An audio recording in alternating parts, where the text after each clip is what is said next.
Bismillahirrahmanirrahim. Assalamualaikum warahmatullahi wabarakatuh. Waalaikumsalam Waalaikumsalam warahmatullahi warahmatullahi wabarakatuh. wabarakatuh. Terima kasih teman-teman sudah bergabung dalam sesi diskusi kita hari ini. Mungkin sebelum saya buka, saya ada sedikit pantun. Pagi cerah riang selalu, Cakep, burung berkicau, riuh terdengar. cakep. Cakep. Cakep. Podcast ini kita mulai dahulu. Semoga bermanfaat untuk semua pendengar. Oke, terima kasih. Oke, teman-teman, selamat datang di podcast kelompok 2 kelas A batch 4 Bapeko Makassar tahun 2025. Untuk diskusi kita hari ini, mungkin topik kita sebenarnya sedikit berat ini. Tapi kita coba bahas dengan cara yang lebih santai, biar lebih mudah dipahami, dan tentunya lebih relate sama kehidupan kita sehari-hari.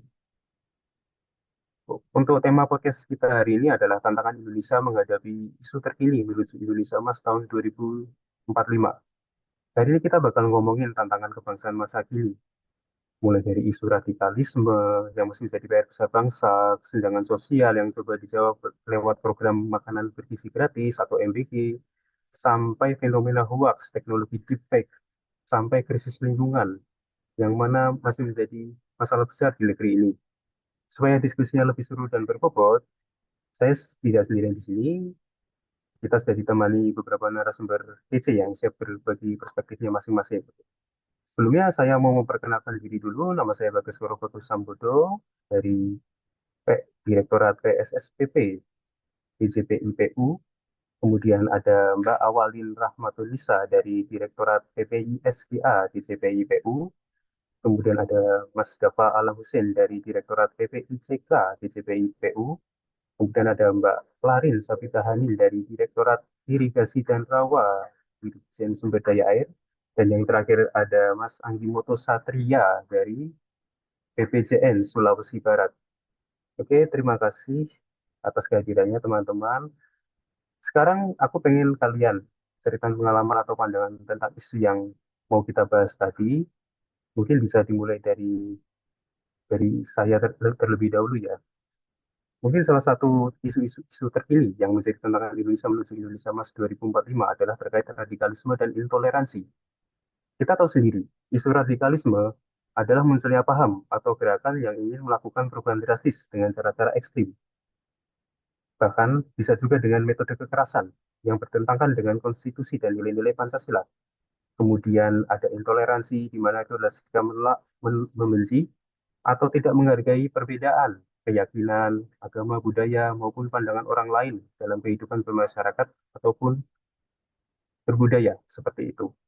Beberapa faktor pemicunya kita tahu sendiri, mulai dari pemahaman agama atau ideologi yang sempit dan eksklusif, lingkungan sosial yang diskriminatif dan penuh konflik, pengaruh media sosial, serta ketidakpuasan terhadap kondisi ekonomi, sosial, atau kebijakan pemerintah. Kita lihat sendiri beberapa contoh dari kasus radikalisme atau intoleransi ini. Kita tahu sendiri ada kejadian bom Bali 1 dan 2, belum lagi ada bom Surabaya tahun 2018, kemudian ada kejadian pembubaran ibadah di beberapa kota, penggerebekan gereja, segala macam seperti itu.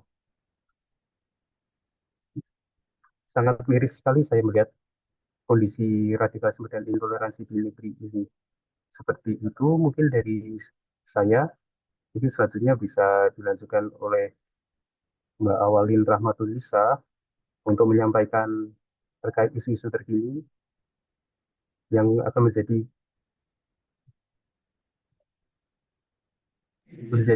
apa namanya isu untuk kedepannya. Terima kasih. Waktu dan tempat kami persilakan. Baik, terima kasih moderator atas waktunya. Jadi kalau kita bicara soal tantangan kebangsaan, salah satunya yang masih sangat terasa hingga saat ini yaitu kesenjangan sosial dan kesejahteraan masyarakat yang kurang uh, di blow up oleh pemerintah. Eh, Kesenjangan sosial di Indonesia juga masih menjadi tantangan besar yang mempengaruhi kualitas hidup masyarakat, terutama dalam hal pendidikan, kesehatan, dan pemenuhan gizi, terutama untuk anak-anak di daerah 3T. Banyak keluarga yang sudah bekerja keras namun tetap kesulitan dalam memenuhi kebutuhan dasarnya dan dasar keluarganya. Sementara sebagian kecil masyarakat dapat menikmati kehidupan yang jauh lebih layak, bahkan tanpa berusaha keras untuk mendapatkan rezeki yang banyak untuk memenuhi kebutuhannya sehari-hari. Di sini saya juga mengetahui bahwa pemerintah untuk menjawab permasalahan kesenjangan sosial ini, eh, pemerintah telah mengeluarkan program makan bergizi gratis sebagai salah satu strategi untuk meningkatkan kesejahteraan rakyatnya. Program ini sebenarnya suatu program yang baik dan sudah dilaksanakan di berbagai negara maju di dunia, yaitu tujuannya untuk menekan angka stunting, di mana kita tahu sendiri bahwa anak-anak yang kurang kecukupan gizinya itu banyak yang menderita stunting, bahkan lebih dari 20% di Indonesia sendiri.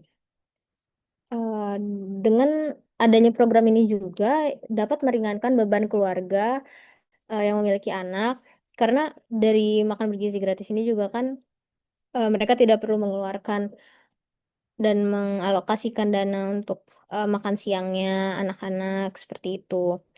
Dan hal ini juga bisa meningkatkan sumber daya manusia di Indonesia untuk menuju visi Indonesia Emas 2045. Dan program ini juga sebenarnya dirancang untuk menyatukan berbagai sektor untuk bekerja sama memajukan program dan mencapai tujuannya.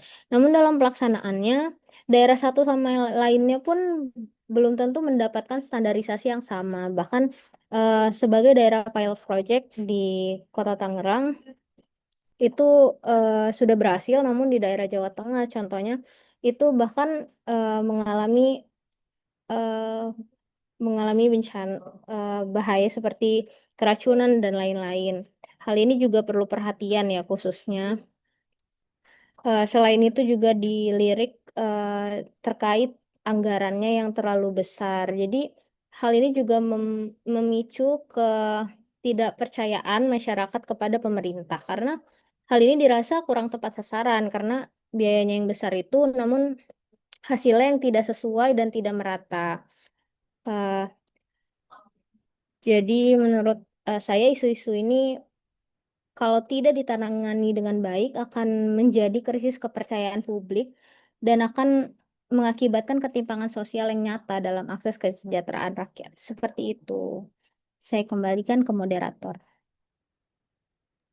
Terima kasih Mbak Alin atas paparan terkait isu terkininya yang sangat kompleks dan mungkin berpengaruh ke depannya ya. Oke, selanjutnya kita persilakan kepada Mas Bapak Alam Hussein untuk memaparkan terkait isu terkini di Indonesia. Persilakan kepada Mas Hussein. Baik, terima kasih Mas Bagas. Kalau isu-isu terkini ya, kalau dari pengalaman pribadi saya ya Mas. Sebelumnya kan saya tinggal di Malang, Jawa Timur. Di sana itu isu yang sering saya lihat adalah tentang isu lingkungan. Terutama tata kotanya. Contohnya masalah banjir dan sampah yang sering muncul. Ditambah dengan pembangunan yang kadang kurang apa ya, memperhatikan daya dukung lingkungan. Itu membuat saya sadar bahwa isu lingkungan itu sebenarnya bukan cuma masalah teknis mas, tapi juga menyangkut bahwa bagaimana kita sebagai warga itu menjaga keberlanjutan daerah kita, tempat kita tinggal, gitu mas. Nah sekarang kan saya tinggal di Jakarta dan tantangannya terasa lebih besar lagi mas. Jakarta itu sering mengalami banjir, polusi udara, dan kepadatan penduduk. Ini membuat saya membandingkan dengan Malang bahwa isu lingkungan itu ternyata lintas daerah dan butuh kerjasama semua pihak dari masyarakat, pemerintah, tentunya. Bukan hanya pemerintah saja gitu Mas. Sekian dari saya. Terima kasih atas paparannya Mas Hussein. Sepertinya isu lingkungan ini menjadi salah satu concern utama Indonesia ya Mas untuk kedepannya. Eh, kita berlanjut ke Mas Anggimoto Satria yang akan memaparkan isu terkini Indonesia saat ini. Waktu dan tempat kami persilahkan untuk Mas Anggimoto. Oke, makasih Mas Bagus. Kalau menurut saya Mas, tantangan yang dihadapi Indonesia untuk menuju generasi emas dari isu-isu terkini itu yang paling menonjol bagi saya ya, tentang isu-isu hoax yang paling santer terdengar yang belakangan ini baru-barusan terjadi, eh, tentang perkataan Ibu Menteri Keuangan kita, Ibu Sri Mulyani, yang mengatakan eh, guru adalah beban negara. Nah, padahal itu adalah tindakan oknum yang kurang bertanggung jawab, yang memotong-motong video, di mana pada saat itu Ibu sementara eh, dalam sebuah forum di ITB pada tanggal 7 Agustus mengatakan, eh, sementara pidato, ada oknum yang kurang bertanggung jawab memotong video lalu menggunakan aplikasi deepfake untuk menyatakan bahwa guru adalah beban negara. Nah, dan ternyata ketika itu tersebar, masyarakat kita eh, menyerapnya dengan mentah-mentah, tidak memilih dan memilih yang mana yang menurutnya betul atau tidak. Nah, sebenarnya kalau kita lihat bahwa sekarang ketika masyarakat disajikan dengan hal-hal yang seperti itu dan cara menanggapinya seperti itu bisa menjadi salah satu eh, penyebab terjadinya pemecah belah bangsa ke depannya. Jadi kalau menurut saya salah satu yang menjadi tantangan kita ke depan itu bagaimana masyarakat bisa lebih memfilter apa yang bisa diterima melalui informasi-informasi digital. Nah, mungkin itu saja sih kalau saya, Mas. Saya kembalikan ke moderator. Terima kasih kepada Mas Budi Boto atas paparan yang disampaikan. Sepertinya untuk kasus-kasus yang bersifat teknologi informasi ini sangat kompleks ya Mas ya untuk Indonesia ke Iya. depannya. Oke, selanjutnya saya serahkan kepada Mbak Clarissa Putahani untuk memaparkan isu terkininya. Waktu dan tempat kami persilakan Mbak. Baik, terima kasih atas waktu dan tempat yang dipersilakan ya, Mas Bagas. Kalau menurut saya, fenomena saat ini tuh agak miris ya. Di saat banyak orang teriak soal biaya hidup tinggi, malah ada kasus korupsi di Kementerian Tenaga Kerja. Walaupun seperti yang kita tahu ya, banyak berita bagusnya juga tentang beliau. Kalau beliau ini, wamenaker kita saat ini, saat itu, sorry, memiliki etos kerja yang cukup baik karena dia sempat memperjuangkan ijazah-ijazah para pekerja yang sempat ditahan perusahaan-perusahaan nakal. Tapi sayangnya etos kerja sebagus itu harus diciderai dengan adanya kasus seperti ini. Lalu DPR juga sempat usul kenaikan gaji, katanya 3 juta per bulan, tapi dikasih tunjangan rumah 50 juta per bulan malah minta nambah.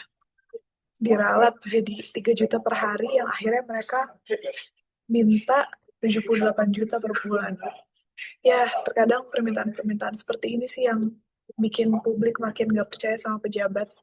Korupsi udah kayak hal lumrah di Indonesia. Mencoba disuarakan, tapi prosesnya selalu ada aja yang bikin tersendat. Tantangan bangsa kita itu gimana caranya bikin penjara untuk korupsi dan membuat rakyatnya tuh tetap percaya gitu sama negaranya. Ya, kurang lebihnya mungkin seperti itu ya, Mas Bagas. Saya kembalikan lagi ke moderator. Terima Terima kasih Mbak kasih. Clary, eh, paparan yang telah disampaikan. Kalau saya kumpulkan semuanya ini sangat kompleks sekali ya masalah di Indonesia ini lengkap sekali karena sangat relate dengan kehidupan kita sehari-hari ya dan itu real terjadi di sekitar kita. Sekarang aku mau pancing kalian buat diskusi nih. Menurut kalian dari semua paparan yang telah disampaikan oleh teman-teman tadi, benang merah apa yang dapat kita simpulkan dari masalah ini? Kalau dari aku sendiri sih ya, menurutku benang merahnya adalah lemahnya ketahanan ideologi. Kalau kita dapat memperkuat wawasan kebangsaan dan sikap bela negara, pasti segala isu tersebut dapat kita atasi, mulai dari hoax, gampang dipatahkan, radikalisme bisa ditolak, korupsi bisa dianggap musuh kita bersama, berkurangnya ketimpangan sosial, serta krisis lingkungan dapat teratasi. Terutama kita sebagai ASN yang dapat menjadi contoh bagi masyarakat. Seperti itu. Iya, kalau tapi Mas Bagus, masalahnya sekarang orang lebih gampang percaya dengan hoax. Mereka sudah tidak percaya dengan pemerintah. Jadi menurut saya kuncinya itu ada di trust atau kepercayaan. Begitu saya sih kalau saya. Betul sekali, saya juga setuju. Ya, saya juga setuju dengan pernyataan Mas Anggi Moto tadi ya. Kalau pejabatnya masih banyak yang suka korupsi, ya wajar aja gitu kan. Masyarakat gampang percaya sama hal-hal yang jelek. Menurut saya, pemerintah harus memberi suatu gebrakan yang bisa memudarkan trust issue masyarakat atas hal-hal mengecewakan yang pernah terjadi sih. Jadi mereka, khususnya rakyat gitu ya, dengan sukarela memberi kepercayaannya lagi gitu kepada pemerintah.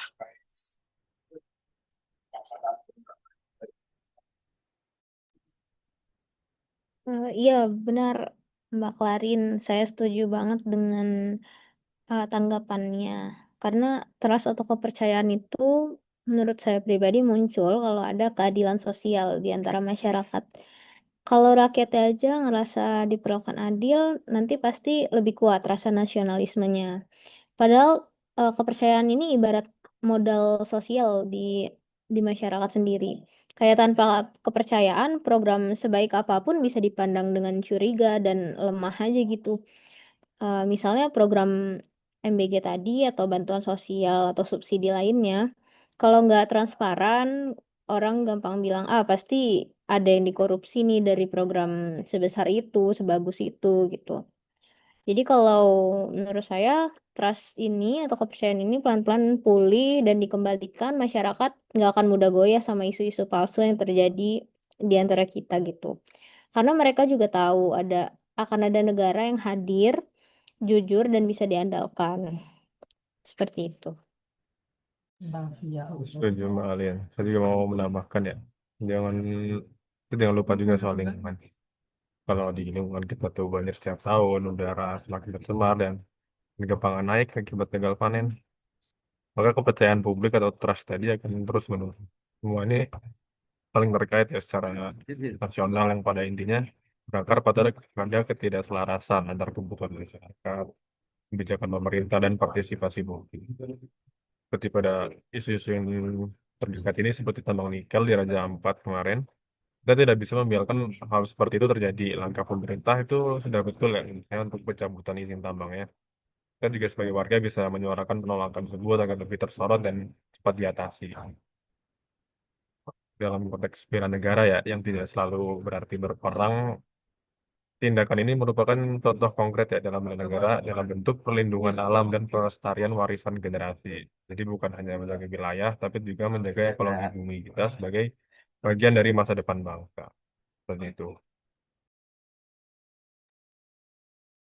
Oke, terima kasih teman-teman sekalian. Jadi semua jadi jelas ya tantangan kebangsaan ini saling berhubungan mulai dari ideologi, keadilan, kepercayaan, lingkungan serta integritas pimpinan kita seperti itu. Baik teman-teman, kita sudah sampai di penghujung podcast kita. Sebelum kita tutup, aku mau ngasih refleksi singkat nih bagi teman-teman sekalian.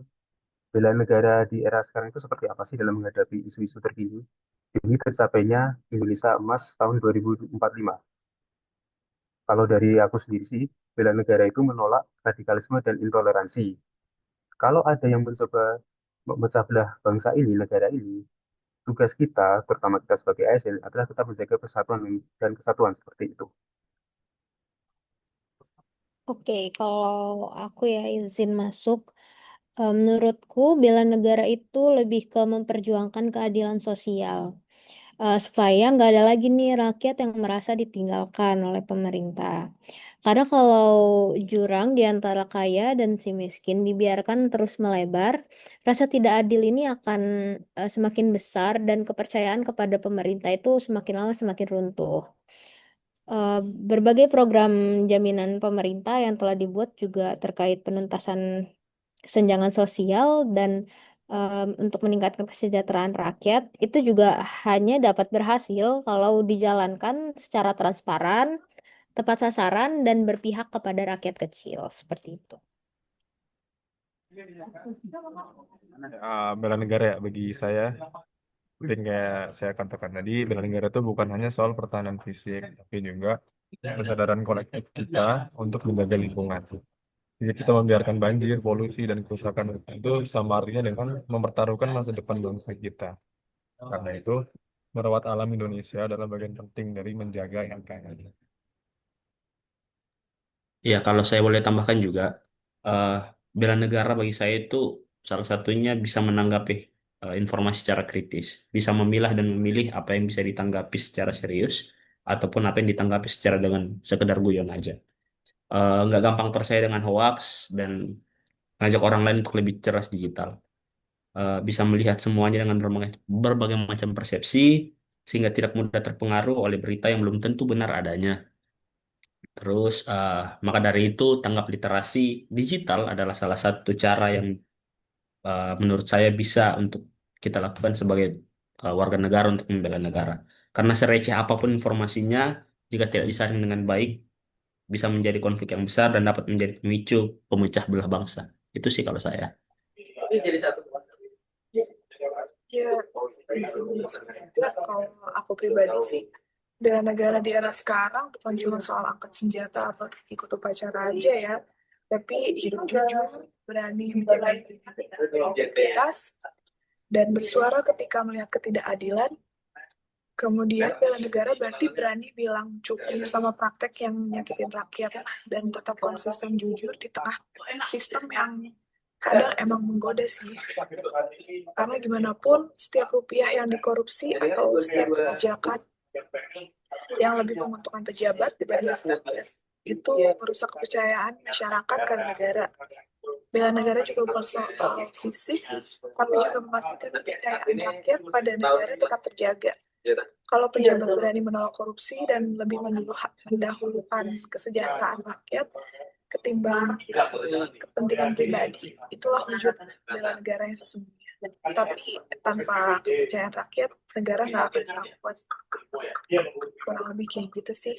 Saya kembali lagi sama moderator ya. Oke, terima kasih Mbak Klarin untuk statement dan teman-teman sekalian atas diskusi kita pada hari ini. Oke, terima kasih semuanya.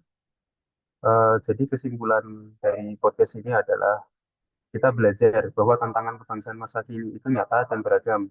Mulai tadi soal radikalisme, intoleransi, kesenjangan sosial, krisis lingkungan, hoax, deepfake, korupsi. Tapi kita juga tahu, setiap orang punya cara untuk bela negara sesuai perannya. Ingat, nasionalisme itu bukan cuma soal jargon, tapi tindakan sehari-hari. Menjaga persatuan, peduli pada sesama, jujur peduli lingkungan, dan cerdas menghadapi informasi dan tidak gampang terpengaruh oleh hoax. Seperti itu. Oke, sekian untuk podcast pada hari ini. Terima kasih sudah mendengarkan podcast kelompok 2. Sebelum saya tutup, saya mau sedikit berpantun. Pergi ke kota penuh hingar-bingar. Cakep. Cakep. Jangan lupa membeli souvenir. Cakep. Terima kasih sudah mendengar. Podcast kali ini sudah berakhir. Terima kasih. Wassalamualaikum warahmatullahi wabarakatuh. Jangan lupa ikuti Waalaikumsalam warahmatullahi wabarakatuh. Waalaikumsalam warahmatullahi wabarakatuh.